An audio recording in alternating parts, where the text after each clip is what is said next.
सैया घरे ना हमार कैसे करब शिवा चर्चा।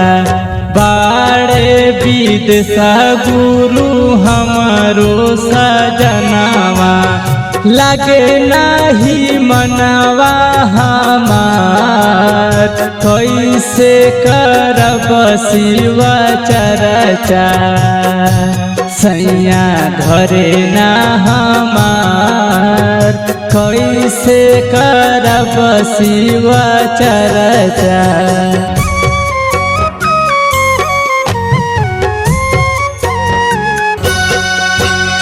गली गली गावे गावे चर्चा सुनाला सबही के शिवा गुरु हमें रखवाला। अकेले में सुनी पुकार कैसे करब शिवा चर्चा। सैया घरे ना हमार कैसे करब शिवा चर्चा। सैया घरे ना हमार कैसे करब शिवा चर्चा।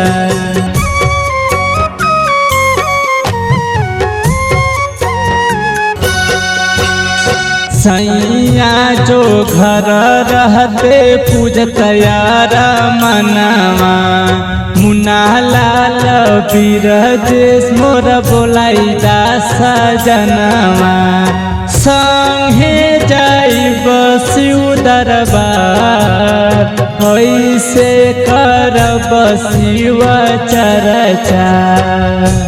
सैया घरे ना हमार कैसे करब शिवा चर्चा। सैया घरे ना हमार कैसे करब शिवा चर्चा।